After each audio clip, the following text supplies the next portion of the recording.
다자하오. 여러분 안녕하세요. 긴 시간 고생하셨습니다. 드디어 이제 그 마지막 시간이 되겠습니다. 마지막 시간이어서 여름에 좀 잘 안 입는데 마이를 한번 예의상 입었습니다.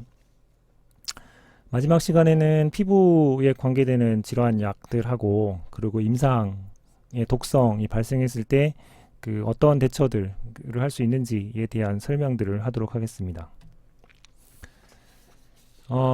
피부에 관계되어 있는 여러 질환들을 생각해 볼 수 있지만 이 장에서는 뭐 여드름이라든가 기미 주근깨와 관계된 것, 그 다음에 저한테 무척 관심이 되고 있는 탈모, 이런 것들에 작용하는 약들, 그리고 기전들, 부작용에 대한 설명을 간략하게 드릴 거고요.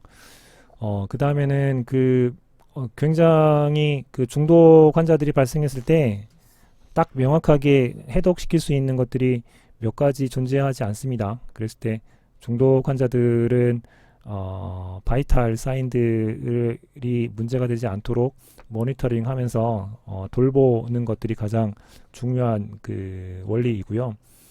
그럼에도 불구하고 몇 가지 응급치료에 해당하는 해독제들이 뭐가 있는지 소개시켜 드릴 테니까 그런 차원에서 이해를 해 주시면 될 것 같습니다. 첫 번째는 여드름 치료제입니다. 여드름 치료제는 보시면 알겠지만 프로피오닉 박테리움 아크네라고 하는 세균이 피지를 먹을거리로 그렇게 좋아합니다. 그래서 그곳에 이제 아크네라고 하는 균들이 자라기 시작하게 되면 피지를 영양분으로 해서 균들이 폭발적으로 자라게 되고 결국에는 염증 반응들이 일어나게 되죠. 그래서 여러분들이 이렇게 잘 여드름 같은 것들이 있게 되면 노랗게 이제 올라오게 되고 이것을 쉽사리 여러 가지 방법으로 짜는데 짜게 되면 이제 무슨 일을 하시는 거냐 생각해 보시면 되면 이곳에 있던 아크네라고 하는 균을 다른 곳으로 잘 접종해서 오염시키는 일들을 벌인다고 보시면 되죠. 그래서 여드름을 짤 때도 국소적으로 주의를 하시는 게 필요하고 가급적이면 안 짜고 이제 해결할 수 있는 방법들을 선택하는 게 이런 차원에서 필요해집니다. 그래서 여드름 치료할 때 항생제를 쓰는 이유는 이런 아크네를 잡기 위해서 항생제를 쓰는 거죠. 국소 및 경구 항생제를 사용할 수 있게 되고요. 경구 항생제 같은 경우에는 중증도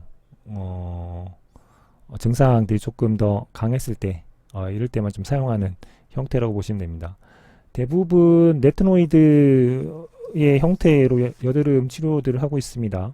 레티노이드 같은 경우는 비타민 A 유도체 형태로 되어 있죠. 이 녀석을 주게 되면 레티노이드 바인딩 프로테인에 붙어서 타겟 셀로 옮겨지게 되고 타겟 셀로 가면 레티놀 형태로 세포 안에 들어가게 되고 이게 레티노익 애시드 형태로 바뀌면서 핵내에 있는 리셉터하고 반응을 해서 리셉터가 활성화가 되면 이 녀석은 타겟 유전자의 발현 같은 것들을 일으켜서 결국에는 세포의 분화를 촉진시키는 정상화시키는 과정으로 작용을 하게 되어 있습니다. 그래가지고 각질 형성 세포의 분화를 정상화시키고 과다 증식을 감소시키는 과정을 통해서 여드름 치료제에 가장 많이 쓰는 녀석이었고 그 중에서도 이소트레티노인이라고 하는 것들이 제일 많이 사용됐습니다. 근데 이 녀석이 갖고 있는 가장 큰 문제가 뭐냐면 기형을 유발한다는 문제입니다. 예전에는 임신이나 임신할 의도가 있는 여성 그런 상황에서만 금기를 하면 문제가 없다라고 판단했는데 이것들을 사용하게 되면 뭐 무슨 일인지 조직에 남아 있다가 결국에는 이제 기형 유발에 기여하는 측면들이 계속 알려지게 되면서 여드름 치료제 레티노이드를 과연 쓰는 게 좋은가에 대한 문제에 직면한 상태에 있습니다. 그 다음에는 색소 침착 질환인데요. 뭐 주근깨, 기미 이런 것하고 관계가 있죠. 또는 백반증 같은 것하고도 관계가 있습니다. 주근깨, 기미와 관계된 과다색소 침착을 감소시키는 데 쓰는, 또는 국소의 피부 미백제로도 활용을 하는 하이드로퀴논이라고 하는 게 있습니다. 이 하이드로퀴논이 작용하는 방식을 보게 되면 멜라닌을 합성하는 세포에 들어가서 멜라닌 합성에 필요한 타이로니지네이즈를 억제해서 멜라닌 합성을 못하게 합니다. 그래서 이런 색소 같은 것들을 못 만들게 하게 하는 과정으로 작용하는 거죠. 그 문제는 그 피부 미백을 하려고 하다 보면 아무래도 이 하이드로퀴논을 오랫동안 또는 높은 농도로 사용하는 그 과욕을 부리게 되는 일들이 발생할 수 있습니다. 그런 고농도하고 장시간 사용하게 되면 그 피부암, 발암 가능성 문제들이 있다라는 것들을 생각해 보시면서 주의 있게 다뤄야 하는 녀석이다라는 것들을 말씀드리고요. 그 다음에 그 백방증 환자에서 색소 침착 제로 활용을 하는 메톡스살렌이라고 하는 게 있습니다. 이 녀석들은 처방을 하고 나서 UV 조사가 돼 이제 광활성돼 가지고 DNA 복제를 억제하는 과정을 밟죠. 그래서 그 쌍피세포의 증식은 억제하고 이것들을 세포 분화를 촉진을 시켜서 침착되어 있는 부분들을 다시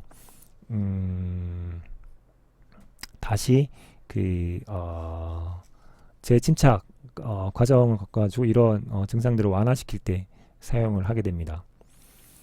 이 메톡소살렌도 사용을 하게 되면 그 피부 노화 또는 발암의 가능성들이 있어서 신중하게 사용될 것이 요구되고 있는 녀석입니다. 그 다음에는 탈모. 탈모의 효과적인 약들을 만들면 뭐 노벨 생리의학상도 받을 거다라는 우스갯소리가 있죠. 이것처럼 아직까지 탈모 적절한 거의 효용이 있는 약물들이 없다라고 보실 수도 있을 것 같습니다.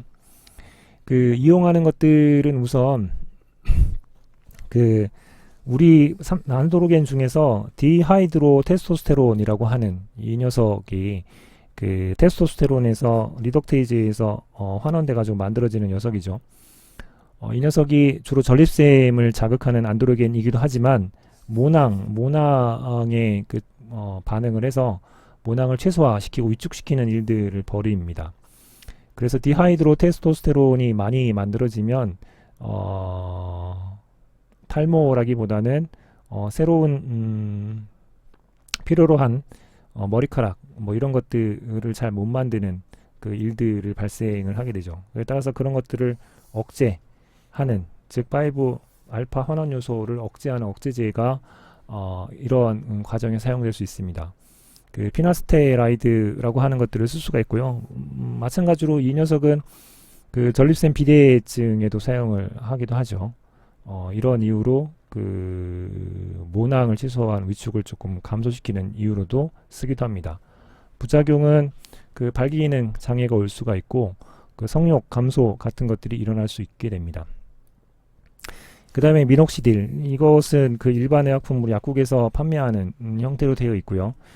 미녹시딜이 들어있는 포말제라든가 액제, 뭐 샴푸, 뭐 이런 것들로 이제 많이 시장에 나와 있습니다.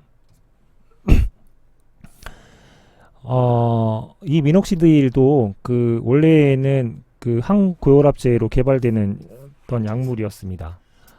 그런데 이 항고혈압제로 개발이 되던 와중에 발모가 증가된다라고 하는 부작용들을 발견하게 되죠. 그래서 오히려 항고혈압제로 개발하는 것보다 탈모에 사용하는 것으로 개발하는 게 좋겠다라고 생각을 해서 만들었고요. 전신으로 들어가게 되면 혈압을 떨어뜨리는 효과를 나타내기 때문에 국소용으로 쓰는 형태로 돼서 쓰고 있습니다. 그 모발이 성장 효과를 내기 위해서는 그 지속적으로 계속 사용해야 되는 특징을 갖고 있고요. 사용하게 되면 한 30% 정도의 사용 효과를 나타내는 걸로 그 알려져 있습니다. 그 사람마다 조금 차이가 있는 것 같습니다. 그 부작용은 그 홍반이라든가 가륨 같은 부작용들이 오랫동안 사용하다 보면 나타날 수 있게 됩니다. 자, 여기까지가 그 피부 질환에서 한번 좀 생각해 보셨으면 좋겠다. 여드름은 아크네라고 하는 세균 때문이다. 라는 것하고요. 그 레티노이드 많이 썼으나 기형 문제 때문에 최근에 고민해 볼 필요가 있다. 라는 말씀을 드렸고, 그 다음에 기미, 주근깨나 백반증 이런 데 쓰는 녀석들은 멜라닌 색소를 합성을 억제하거나 아니면 세포의 증식을 억제하고 분화를 촉진하는 제제들이어서 발암 가능성들이 있어서 사용할 때 주의를 해야 된다 라는 말씀을 드렸고, 마지막에 드렸던 탈모에서는 그 항고혈압제로 개발했던 미녹시딜 이런 게 발모 증가 부작용을 역이용해서 그 포말제, 국소용 또는 샴푸 제제 이런 걸로 이제 사용되고 있는 중이다 라는 것을 말씀드렸습니다. 이제는 그 중독 환자가 왔을 때 중독이 일어나는 상황들은 굉장히 여러 가지가 있죠. 오늘도 한국에서는 그 어떤 지방의 그 시아나 물에 의한 중독 사고가 발생했다는 기사 소식이 알려져 왔습니다. 그래서 여전히 중독의 문제는 힘들다. 왜냐하면 그 중독 환자가 응급실에 실려오게 되면 어떤 물질에 중독됐냐라고 하는 것들은 관심의 대상 밖으로 빠집니다. 왜냐하면 어떤 물질인지 알더라도 그것을 바로 어떻게 할 수 있는 방법들이 있는 것도 있고 없는 게 대부분이기 때문이죠. 따라서 중독 물질이 우리 몸에서 그 여러 대사 경로라든가 세척이라든가 이런 경로를 통해서 그 없어질 때까지 그 중독 환자에 할 수 있는 것들은 돌봄입니다. 돌봄. 그래서 기도, 호흡, 여기 미시군요. 순환 이런 것들을 평가하는 것들이 필요해지죠. 그래서 산소를 투여를 하고 그리고 정맥을 접근하기 위해서 그것들을 잡고 그 다음에 심장 모니터링 같은 것들을 달고 이런 과정을 통해서 환자의 그 바이탈 사인들이 심각해지지 않도록 살펴보면서 그것들을 유지할 수 있도록 도와주는 게 중급 환자의 응급처리의 기본 원리입니다. 그 만약에 정신이 약간의 그 돌아왔다 또는 정신 상태의 변화가 있다 라고 판단됐을 때 쓸 수 있는 게 이제 혼수 칵테일을 사용할 수 있는데요. 그 뭐 때문에 중독된지는 모르는 경우가 이제 그 다 대부분이어서 혼수 칵테일에는 중독 때문에 코마 혼수 상태가 일어날 수 있는 대표적인 것들이 섞여져 있습니다. 그 중에 하나가 그 저혈당 때문에 혼수가 올 수 있어서 덱스트로스가 있고요. 그 다음에 그 마약이나 아편 이런 것들 때문에 그 문제가 될 수 있어서 날록손이 그 있죠. 그리고 알코올, 술 때문에 문제가 될 수 있기 때문에 그 시아민 같은 것들이 혼수 칵테일에 포함되어 있습니다. 그 알코올 때문에는 그 베르니케 뇌병증 같은 것들도 그 일어날 수 있다 라는 측면들이 생길 수 있습니다. 그래서 보시면 알겠지만 우선 바이탈 사인을 잡고 뭔지는 모르지만 저혈당일 수도 있고 아편일 수도 있고 알코올일 수도 있으니 우선 그것에 대한 칵테일들을 주고 이제 기다리는 거죠. 이제 그런 방법으로 환자를 그 돌보는 게 응급처치의 거의 전부라고 볼 수 있습니다. 그럼에도 불구하고 그 몇 가지 요소에 대해서는 해독제 같은 것들을 고민해 볼 수 있습니다. 그래서 그 많이 그 접할 수 있는 상황 몇몇 가지에 대한 해독제들을 어떻게 쓰는지 뭐가 있는지에 대한 설명들을 드리도록 하겠습니다. 아세토아미노펜이라고 해서 해열 진통제로 사용하는 거죠. 가장 많이 쓰는 거라고 볼 수 있습니다.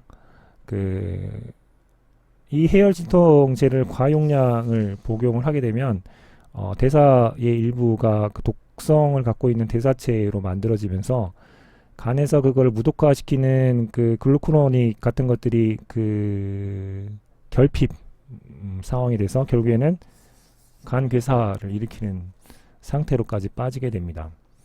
그 아세타미노펜이 이제 됐을 때 그 문제가 일어나는 독성의 상황들을 보게 되면 12시간 전까지는 그 너시아 보미팅, 뭐 72시간까지는 그 리버에 이제 엔자임 같은 것들이 증가되고 복통 같은 것들이 생기고요. 더 늘어나면 뭐 괴사 같은 것들이 있고 황달도 생기고 결국엔 사망까지 이르게 될 수 있다. 뭐 이렇게 되지 않더라도 괴사가 일어나게 되면서 사단가게 되면 모든 오간의 페일리어 같은 것들이 발생할 수 있을 정도로 유독한 대사체가 만들어집니다. 이런 것들을 일부러 자사를 의도하고 과량 복용하는 일들이 벌어지게 되죠. 그랬을 때 그 혼수로 발견이 되면 주변에 이제 어떤 것들을 복용했는지 빨리 같이 가지고 응급실에 가는 게 필요하고, 의사들은 이게 아세토아미노펜 때문이다 라는 것들을 알게 되면 언제 발견했느냐를 묻게 돼서 과량 섭취 후에 8에서 10시간 사이에 투여하는 게 가장 효과적이기 때문에 그런데, 해독제로 쓸 수 있는 게 N-아세틸시스테인이라고 하는 녀석을 해독제로 사용을 할 수 있습니다. 그 다음에는 그 시아나물, 오늘 한국에서 오늘 아침에도 이거 때문에 이제 중독 보고가 있었는데요. 기사로요. 그 시아나물 같은 경우에는 화재 중에 생성되는 독성 연소 물질 중에 하나입니다. 그래서 그 화재가 발생을 하게 되면 그 사람들이 많은 사람이 죽는 이유 중에 하나가 불에 타서 죽기보다 이러한 유독 가스에 중독이 돼서 그 사망하는 경우가 더 많습니다. 그래서 이 시아나물 중독은 상당히 조심하고 주의하고 위험한 거라고 볼 수 있죠. 가급적이면 안 맞는 게 피할 수 있는 방법이고요.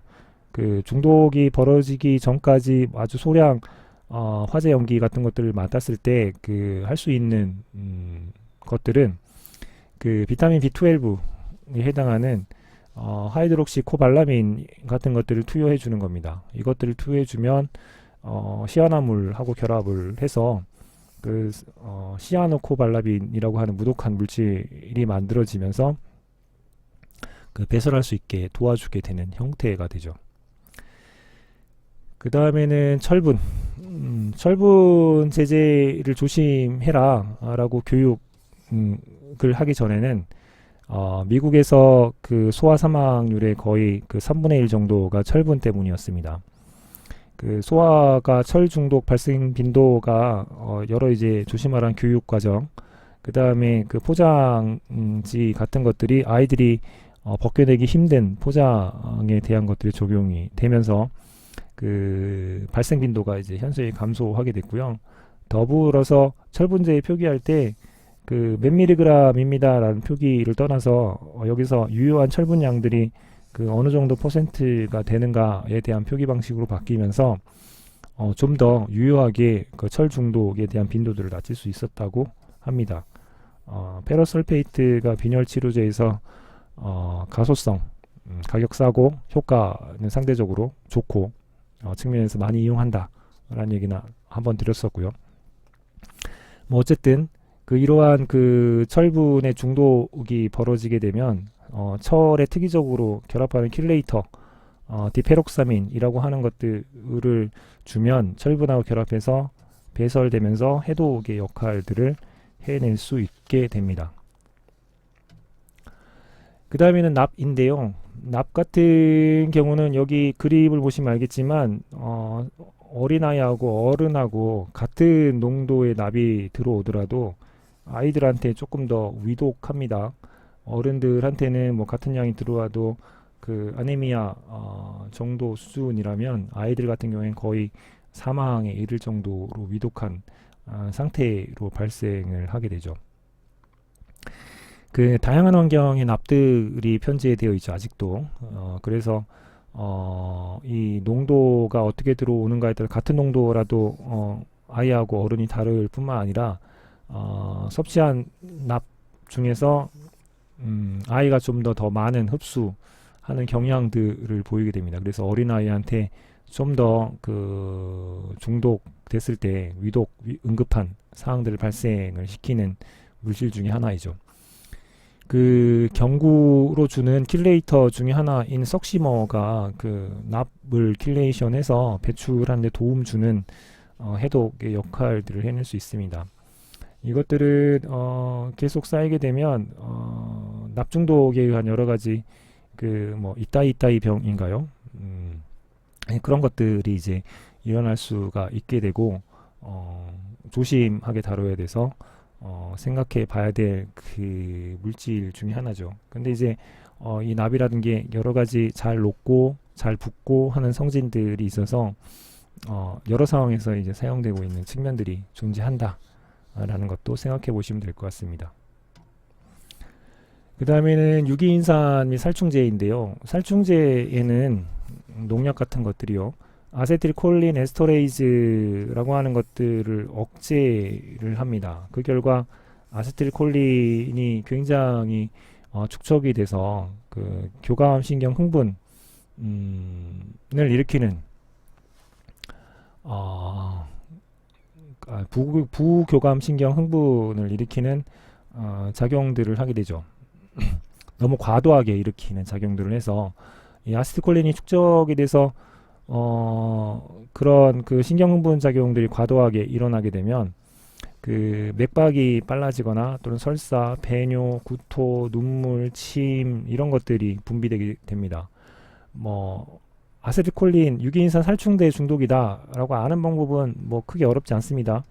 우리 몸에 나 있는 그 외부로 통해 있는 구멍이란 구멍으로 어떤 물질들이 다 나오는 상태를 보시면 되죠. 땀샘에선 침 분비, 땀 분비, 이런 것들이 되고요. 눈물에서는 눈물 분비, 입에서는 구토, 그리고 뭐 오줌 나오고, 설사 나오고, 뭐 이런 현상들을 보게 되면 설사도 있고, 구토도 나오고, 눈물도 나오고, 침도 질질 흘리는 상황이면 살충제 중독이구나 라는 것들을 추정해 볼 수 있고, 그리고 그 무기 에서도 이런 그 유기인산 같은 것들을 신경 독성 무기로 활용하기도 하죠. 그래서 해독제로 군인 같은 경우는 아트로핀 주사제를 갖고 있기도 하고요. 무스카린 수용체 기량제 역할을 하는 아트로핀을 줘서 유기인산 살충제에 대한 해독을 하기도 합니다. 또는 그 콜린 에스터레이즈를 그 억제했던 것들을 다시 부활을 시켜서 아세틸콜린을 다시 분해하도록 플라니독심이라고 하는 것들을 주기도 하죠. 산에서 독버섯을 먹었을 때도 이와 비슷한 현상들이 일어나고, 그런 경우에도 이제 응급실에 실려오는 케이스들이 존재를 합니다. 자, 이렇게 그 해독제로 쓸 수 있는 그 여러 종류들 중에서 중요한 5가지에 대한 소개들을 드렸습니다. 그 나머지들은 그 약들에 대한 중독했을 때 뭐 강신 배당체에 대한 중독, 또는 뭐 헤파린 또는 와파린 항응고제에 대한 해독에 대한 것들이어서 각각을 얘기할 때 일부 다 말씀을 드렸고요. 여기서는 아세트아미노펜에서 뭘 쓰는지, 시아나이드에서는 어떤 거를 그 사용을 하는지, 그리고 철에서는 뭘 쓰는지, 그리고 납에서는 뭘 쓰는지, 그리고 유기인산에서는 어떤 걸 쓰는지 정도를 이해하면서 다른 그 해독 제들에 대한 이해들도 동시에 하시면 좋을 것 같습니다. 자, 연습 문제를 보시면 아세트아미노펜을 주면 간에 있는 간 대사 때문에 간 괴사를 일으킬 수가 있습니다. 다음 중에 글루타치온이 이러한 대사물질을 그 무독하게 바꿀 수 있는데, 이것들이 결핍이 돼서 너무 과량의 아세트아미노펜을 주게 되면 그것을 대용할 수 있는, 해독시킬 수 있는, 해독을 촉진시킬 수 있는 그 물질이 뭐냐, 특히 아세트아미노펜 섭취 후에 8에서 10시간 이내에 투여하면 효과적인 건 뭐냐 찾는 문제를 드렸습니다. 이것들은 뭐 정리하면서 다시 보시면 될 것 같고요. 다른 것들은 어떤 그 성분에 대한 해독제인지 한 번쯤 살펴보시면 좋겠다는 생각을 합니다. 자, 길고 긴 48 그 강의를 이렇게 마쳤습니다. 여러분한테 이제 마지막 인사를 드리기 위해서 웹캠 화면들을 한번 잡아봤는데요. 결국에는 지금 여러분들이 그 어떤 노력을 하는가, 어떤 열정을 보이는가가 그 여러분들 미래를 결정할 거라고 생각이 듭니다.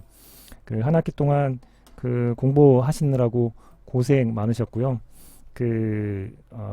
여러분들의 앞날에 행복을 기원합니다. 주엔 따자 심프